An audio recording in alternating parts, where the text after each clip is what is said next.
unspeakable revenge. So began her lifelong fascination with knives. The crime of a true psychopath. A psychopath, kind of an unstoppable predator. Probing the twisted minds. I have it here! This is the classic pattern of the most evil killers on Earth. The compulsion to do it was too strong. On screen and in real life. He loved what he was doing. How killers have the last laugh.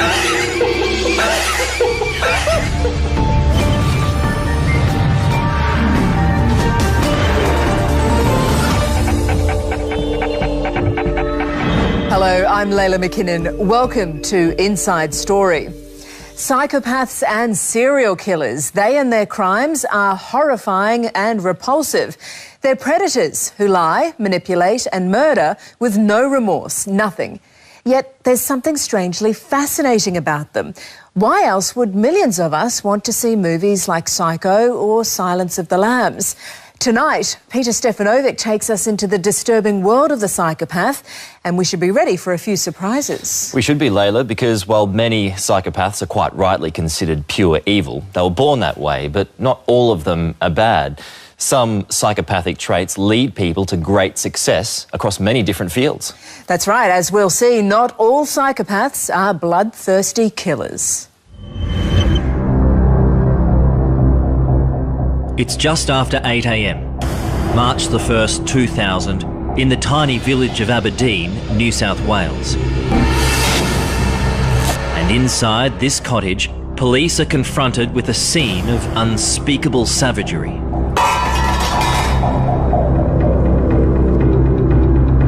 All I wanted for him was not to suffer, but he did suffer. As we'll see later, John Price wasn't so much murdered as butchered by his partner, abattoir worker Catherine Knight, Australia's most notorious psychopath.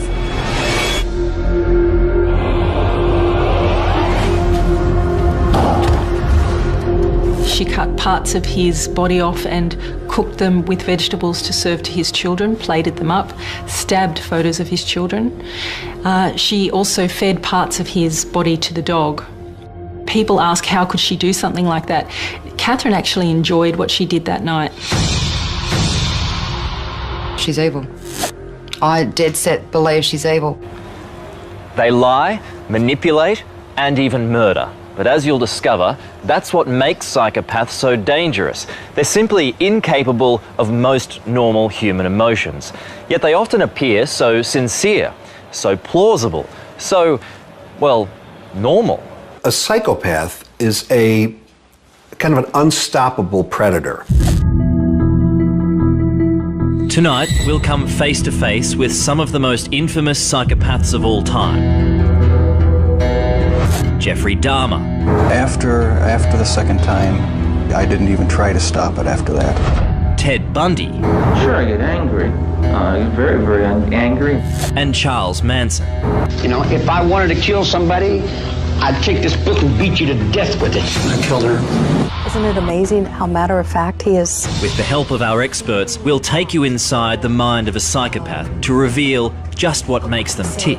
The hallmark of a psychopath is an individual without a conscience. These people will take advantage of you, they will hurt you.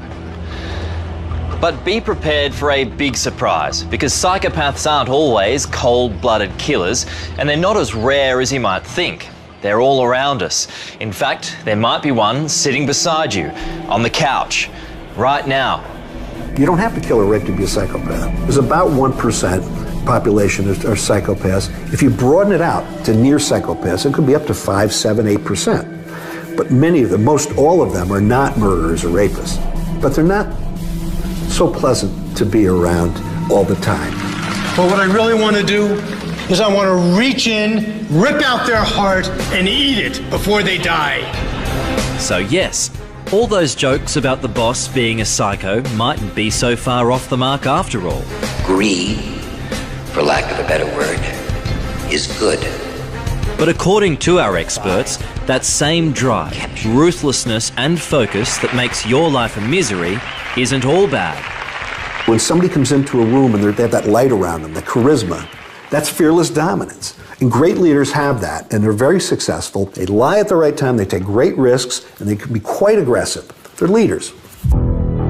So just what is a psychopath? For the answer, we'll visit some of the world's leading authorities, like FBI profiler Mary Ellen O'Toole. They lack empathy for other people. They have no guilt for what they do. They're very grandiose people, very self-centered. But these are people that are very glib and charming, so when they walk into a room, most psychopaths can light up a room. They're impulsive, but they're also very parasitic. They live off of other people. They're also very manipulative. Good morning. Dr. Lecter, my name is Clarice Starling. May I speak with you? Mary Ellen O'Toole, a real-life Clarice Starling, says the clues are all around us in movies such as The Silence of the Lambs. May I see your credentials? Certainly. Dr. O'Toole believes Anthony Hopkins' portrayal of psychopathic serial killer Hannibal Lecter is masterful. Closer, please. Closer. He's saying closer, closer, and he's enjoying playing with her like a cat and mouse game, but he wants to see that fear. Are you strong? She uses the movie to train new recruits in the pitfalls of interviewing psychopaths. Why don't you look at yourself and write down what you see? Maybe you're afraid to. What happened there is that she challenged him. So you could kind of see it when her features sort of scrunched together. Be judgmental. And she was judgmental, and she challenged him. And his response was, A census taker once tried to test me. I ate his liver with some fava beans and a nice Chianti. So, word to the wise, you don't threaten a psychopath. So why didn't you do it again? I didn't want my son to see it. And Dr. O'Toole should know. In the past 30 years, she's interviewed and helped convict some of the most notorious psychopaths of all time, such as Gary Ridgway, the Green River Killer, who murdered as many as 70 women. My experience is that psychopaths view feelings and emotions as a weakness. So when they start crying and sobbing, and they're going to be very believable. And if you're one of these warm and fuzzy kinds of people, that's a weakness as far as they're concerned. That is blood in the water of a shark.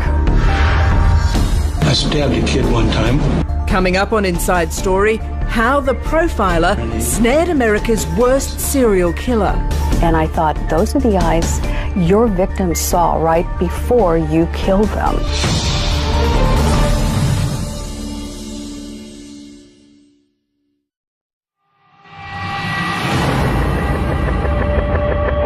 I pulled her back as far as I could, and that would choked her to death. Psychopaths are ruthless liars, and Gary Ridgway is one of the worst we've seen. To break him, the FBI needed one of its best. Dr. Mary Ellen O'Toole needed to work with Gary Ridgway the way Clarice Starling worked with Hannibal Lecter, and it all takes time. I know off the bat they're going to be very grandiose, because that's one of the 20 traits. I know that they're going to be arrogant. I know that they're going to be narcissistic. I stabbed a kid one time. Start the interview off making it all about the psychopath. He's grandiose, he's egotistical, let him talk. And that's just what Dr. O'Toole did during her marathon interviews with Gary Ridgway, the man recognised as America's worst serial killer. Gary Ridgway is a phenomenally interesting individual. Mr. Ridgway, I'm going to ask you one more time. To the charge of aggravated murder in the first degree, how do you plead? Guilty or not guilty? Guilty. Ridgway, who is known as the Green River Killer, murdered a staggering 70 women over 17 years, from 1982 up until the late 90s. It would take all of Dr. O'Toole's skills to finally coax a confession from him. I mean, you had to have a way of feeling them out. Explain that process to me. Well, every time I opened up my wallet, there would be a picture of my son on one side, and they'd see that, and I would lower any big defenses. The only thing that would be better than that would be to have your son in the car with you. That would be an incredible ruse. That happened once. He seems pretty receptive to your questions.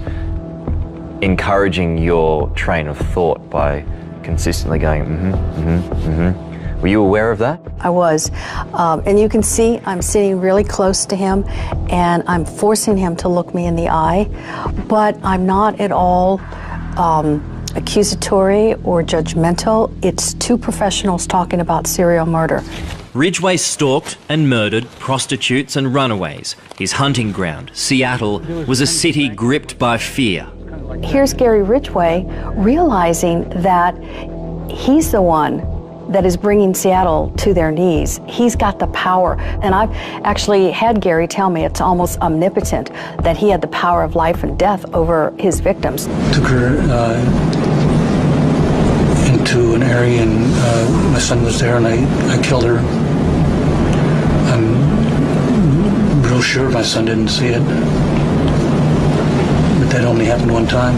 Isn't it amazing how matter-of-fact he is? Does this sound like a guy that just snapped one day and started to go out and kill?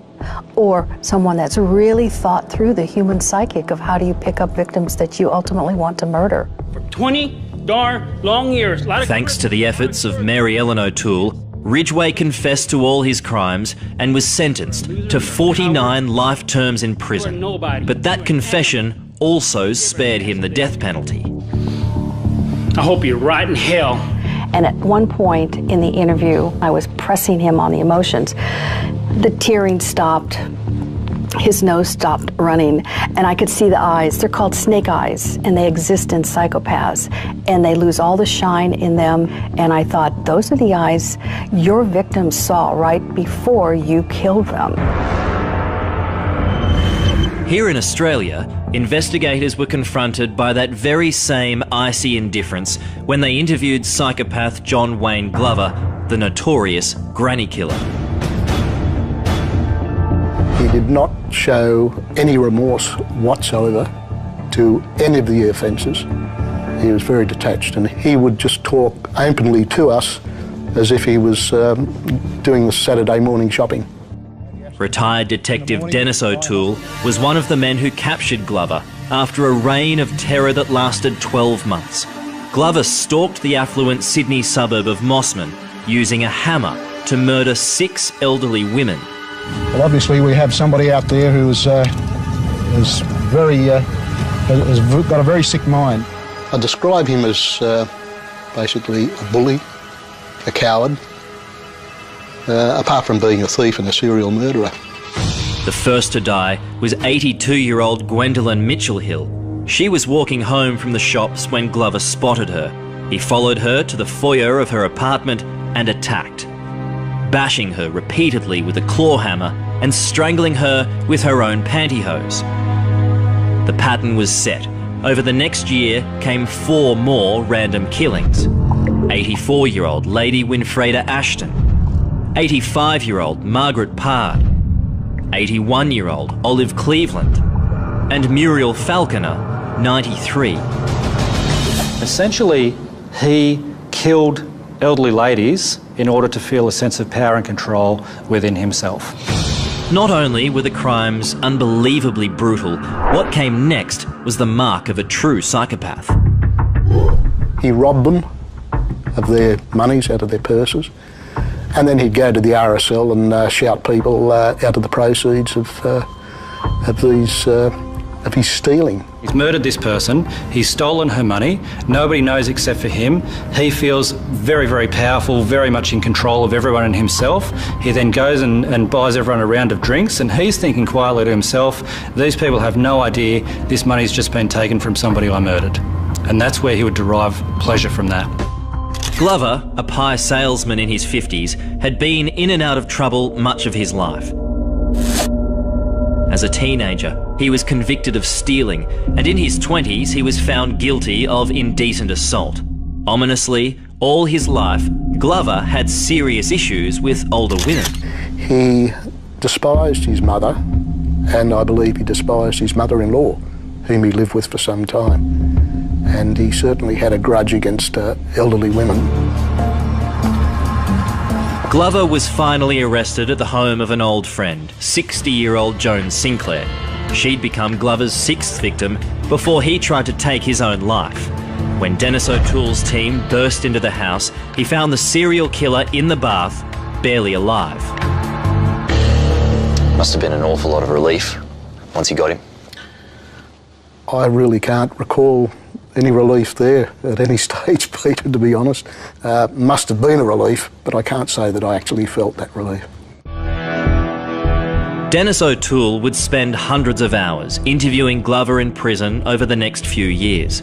Glover's supreme self-control was a constant frustration, but there were frightening glimpses of the monster within. He was sitting opposite me at the table in Lithgow jail, and he all of a sudden he just smashed his hand down on the table and jumped up and took the table with him, and I'm on the other side. From that moment on, I knew I'd never turn my back on him, and I'd had him in my position all the time. It was the rage that must have taken place prior to these murders. John Wayne Glover admitted to 6 murders, but in 2005 he committed suicide in prison, denying police the chance to charge him with as many as 3 other killings. How often do you think about him now? Unfortunately, I think about him from time to time. How much does that have to do with unfinished business?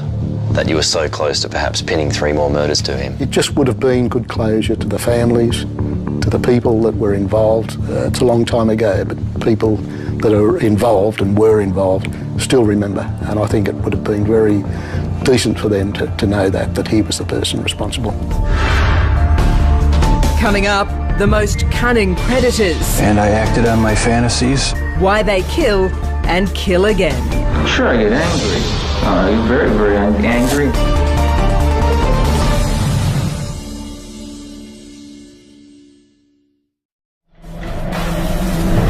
The only motive that there ever was to completely control a person and keep them with me as long as possible, even if it meant just keeping a part of them.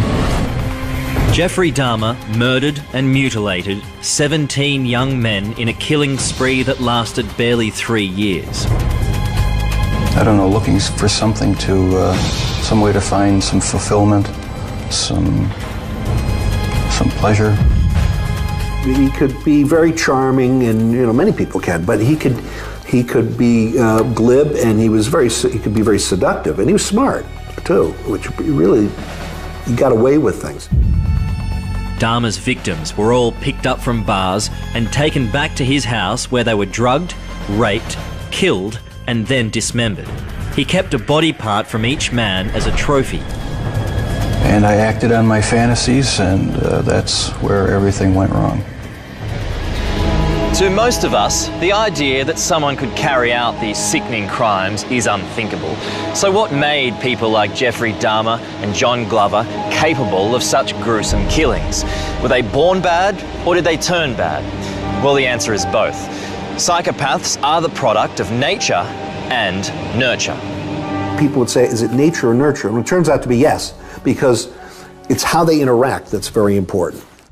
Neuroscientist Professor Jim Fallon has found the psychopath's brain is hardwired differently to that of a normal person. The difference lies in the frontal lobe, the part of the brain that deals with emotion. You can see the main effect here is that these parts of the frontal lobe are turned off in the psychopath, and that's the pattern. But it's early childhood experiences that set a psychopath on the path to becoming a remorseless killer.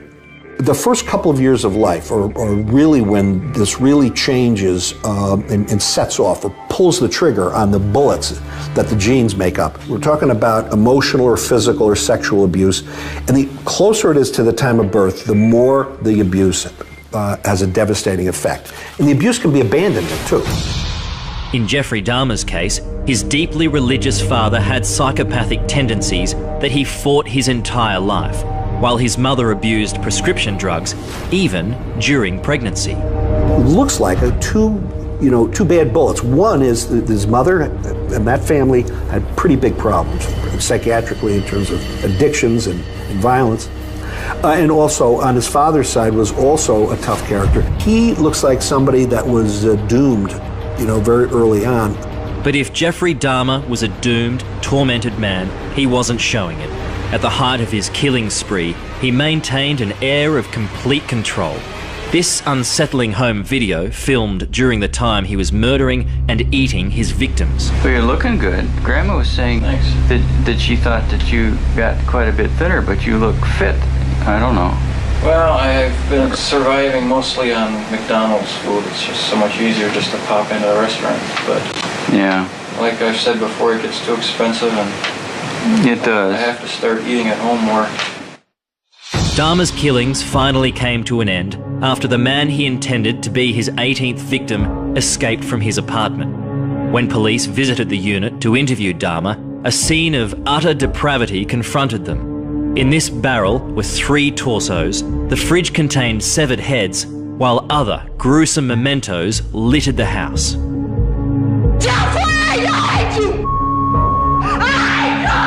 The anger and disgust at Dahmer's crimes erupted in court. Dahmer apologised to the victims' families. I have seen their tears, and if I could give my life right now to bring their loved ones back, I would do it. I am so very sorry. But it was all just words. This man was simply incapable of true emotion.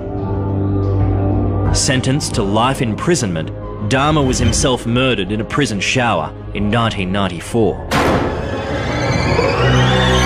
I don't like being locked up for something I didn't do, and I don't like my liberty taken away, and I don't like being treated like an animal, and I don't like people walking around and ogling me like I'm some sort of weirdo, because I'm not.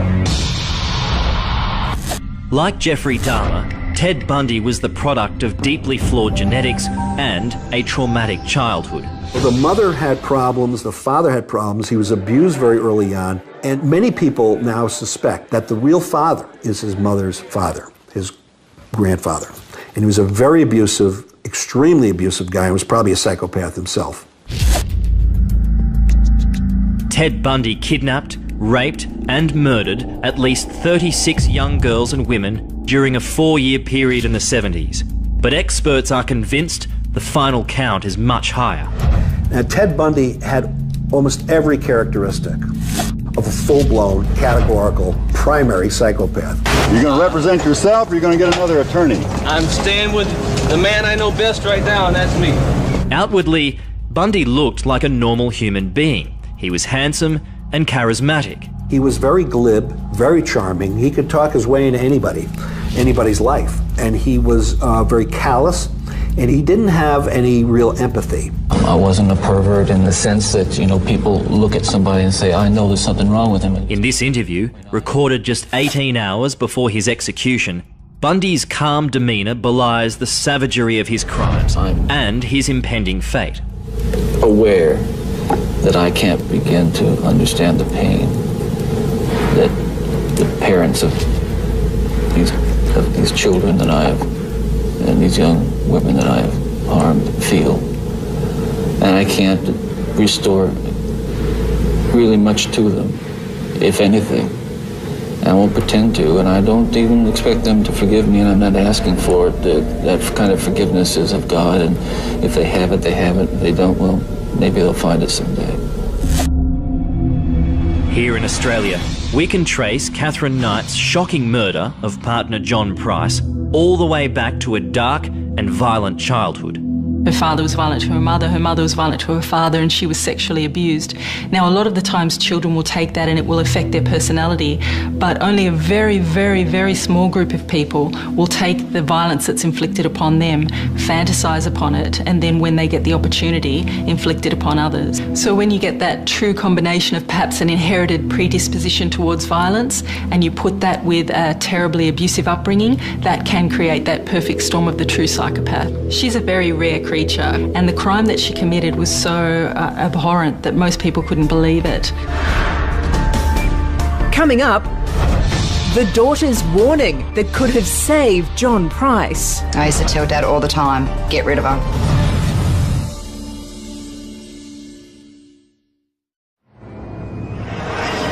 Katherine Knight was an angry, abused girl who grew into a violent and very dangerous woman.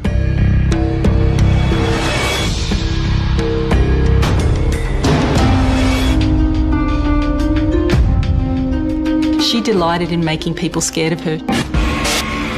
Her outburst started out as potentially homicidal from an early age. They did escalate, and of course they escalated to the most barbaric crime you can ever imagine.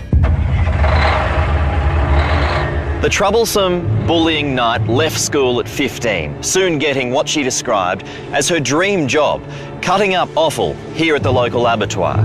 Before long, she was promoted to the coveted job of boner, and so began her lifelong fascination with knives.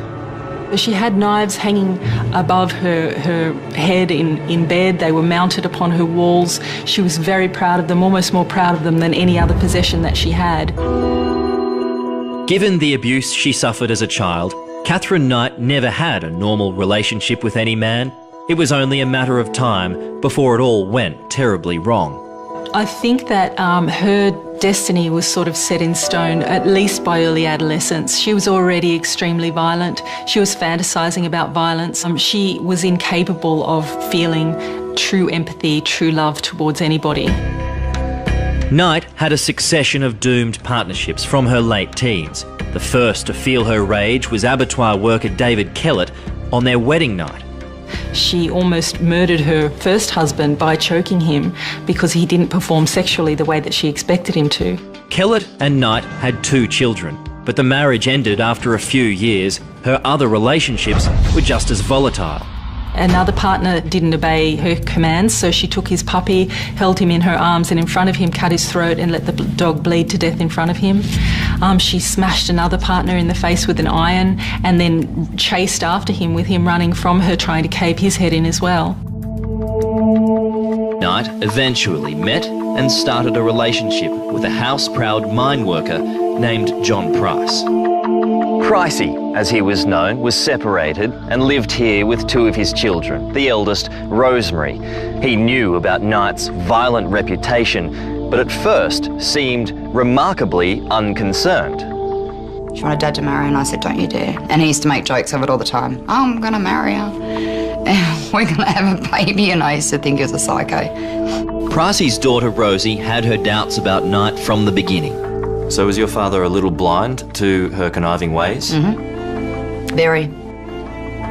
I used to tell Dad all the time, get rid of her. Just over the years, they were together 7 years off and on. Me on the outside looking in, I could see exactly what was happening. I could see what she was doing. Do you think it's fair to call her a psychopath? Yeah. Definitely. Rosemary's concerns were soon realised. The relationship followed Knight's usual pattern of arguments and assaults. Knight even dobbed in John Price for stealing from work, getting the likeable mine worker fired. It was devastating for him. So he was 43 years old, unemployed, and he identified himself as a workman. Price kicked the vindictive Knight out of his house, but she kept coming back. Like many men before him, Price discovered that Katherine Knight didn't take kindly to rejection. It wasn't just about losing him or losing his love, because Katherine really couldn't feel love. It's a lot more about control and owning the victim than it is about loss. So when she wanted to, she moved on from her partners. But if they tried to move on from her, that's when she would exact her revenge. John Price had an inkling something was wrong, and in late February came to the Scone Magistrates Court to get a restraining order against Katherine Knight. Then, that afternoon, he called his mates and colleagues and said if he didn't make it to work the following day, it was because Knight had killed him. And that's exactly what happened. Dad said, I've got to go to the courthouse and the police station to see what they can do to keep this crazy bitch away from me. If Katherine Knight wasn't going to have John Price, then nobody else was. And so on February 29th, she set about taking revenge. It was meticulously planned. Knight even videotaped what amounted to a crude will before sending Pricey's kids away for a sleepover while he was at work. Then, she waited for him to return home. How much planning would have gone into this? Well, she would have been fantasising about murdering a human for many years, and this was the culmination of it. So Katherine planned this very carefully. Price spent the evening with neighbours before returning home to sleep around 11 p.m.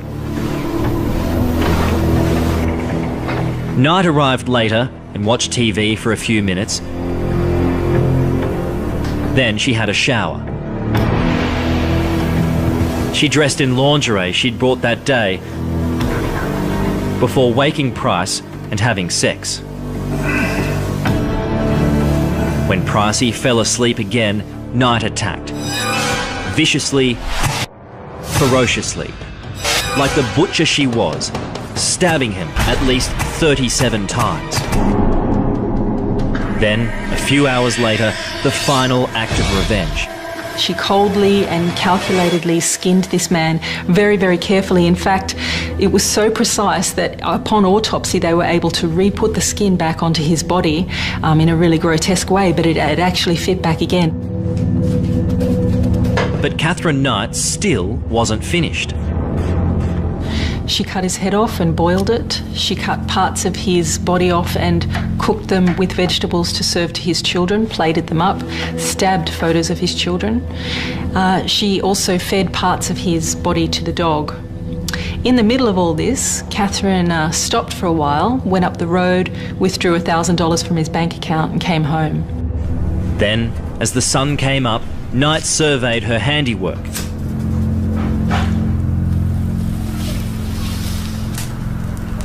Would Catherine have seen this murder on that night as a work of art? Yeah, she did. She took a lot of pride. She saw this as, her triumph. When police arrived, after calls from concerned workmates, they found Knight lying comatose on the bed and John Price's head in a pot on the stove.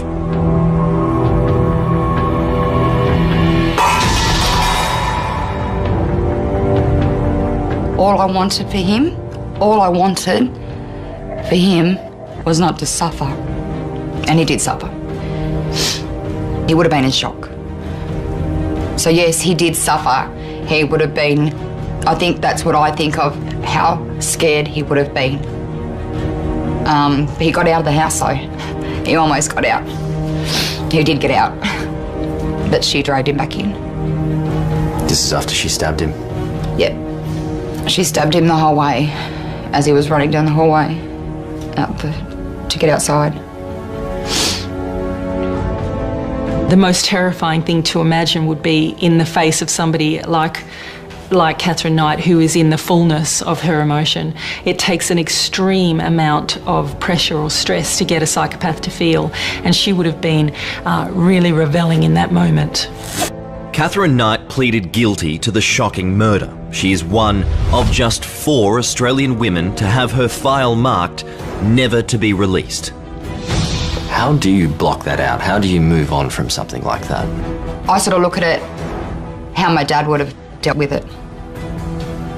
And I think that's what gets me through. And I didn't realise it until after he died. He had the best outlook on life, that bloke. Still to come on Inside Story. Well, what I really want to do is I want to reach in, rip out their heart, and eat it before they die. The weirdest twist of all. I have the biology for it. The expert who is a psychopath himself. You don't have to kill a Rick to be a psychopath.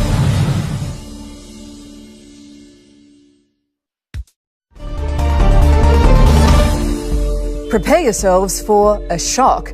Not all psychopaths are bloodthirsty killers. The vast majority are seemingly ordinary people, a friend, a neighbour, even your boss, or just possibly the person sitting next to you right now.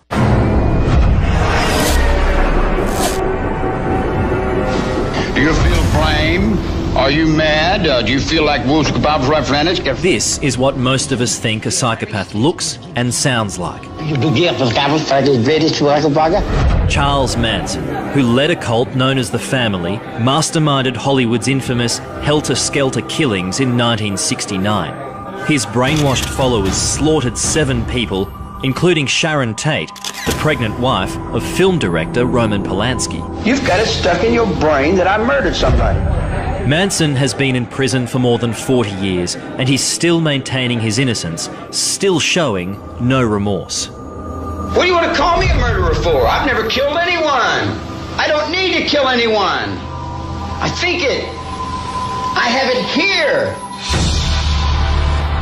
The truth is, There are plenty of psychopaths living amongst us, and they're not always raving serial killers, not all Charles Mansons. If you're wondering how to spot the psychopath in your life, then consider this. Do they break promises? Do they take credit for the work of others? Are they bullies? Would they tell you to pull yourself together if a member of your family died? Are they remorseless in the pursuit of a goal? Do they fake sincerity with great conviction? Well, if the answers are yes, then your boss, your colleague, your neighbour or your friend could be a psychopath. Very, very charming, and they'll never bother you. But they may, if you hang around them long enough, try to talk you into something. They'll use you and manipulate you. Maybe not to invest in something, maybe not for sex, or maybe not to kill you, but they're going to use you for something. You don't have to kill or rape to be a psychopath. Professor Fallon should know. Not only is he one of the world's foremost authorities on psychopaths, he's a psychopath himself. Well, he certainly ticks plenty of boxes, and he has the heritage to prove it. A long line of convicted killers in the family, 7 at last count.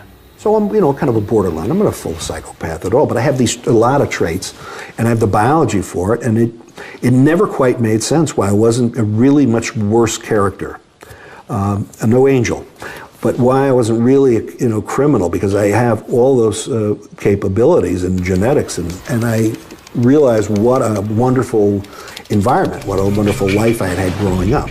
And there are plenty of people like Jim Fallon. It's estimated 1 in every 100 of us is a full-blown psychopath. Many more are borderline, and they're often in the workplace, thriving at somebody else's expense, as so convincingly portrayed by Kevin Spacey in the movie Horrible Bosses. Well, no, but according to this, you were 2 minutes late, so either you're a liar, or this system is off by a full minute. And if that's the case, then I'm going to have to fire Thomas, our longtime security coordinator. May have been 2 minutes late. Oh, well, then you were lying. The workplace psychopath targets people, and they have this almost a radar for targeting weak or vulnerable people. Let me tell you something. You stupid little runt. I own you. You're my bitch.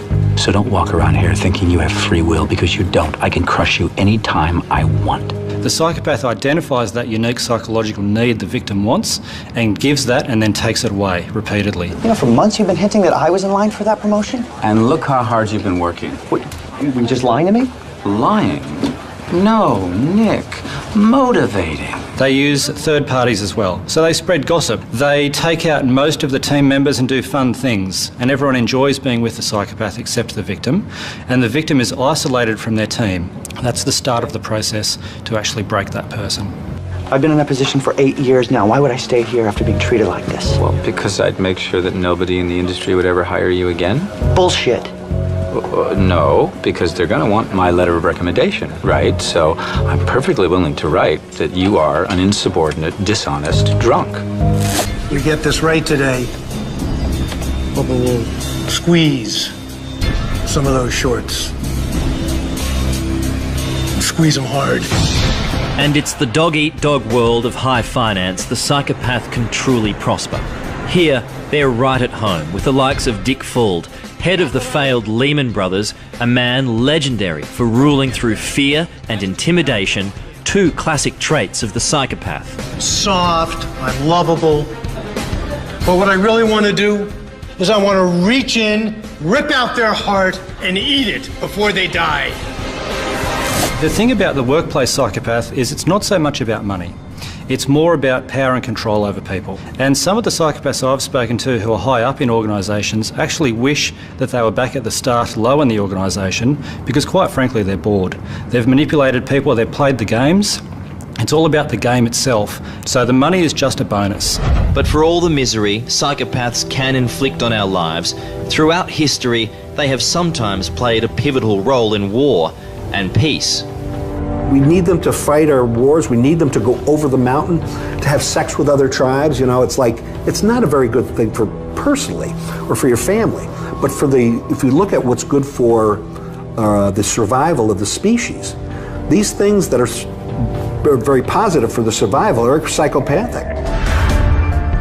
Coming up on screen and in real life, how killers have the last laugh. You can't cure psychopaths.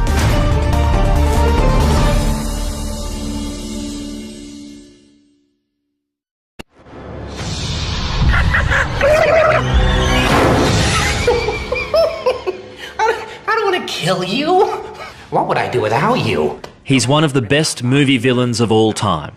No, you complete me. The late Heath Ledger's menacing Joker not only won him an Oscar, but also made The Dark Knight a massive box office hit. To them, you're just a freak.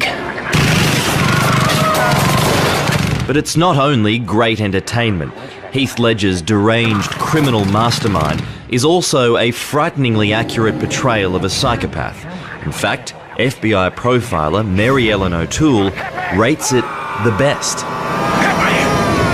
I felt that Heath Ledger really exhibited some phenomenally close traits of psychopathy in a way that I've never seen before. I said hands up, heads down! Let's go, pal! I'm making a withdrawal here! A psychopath is going to do more of a takeover bank robbery.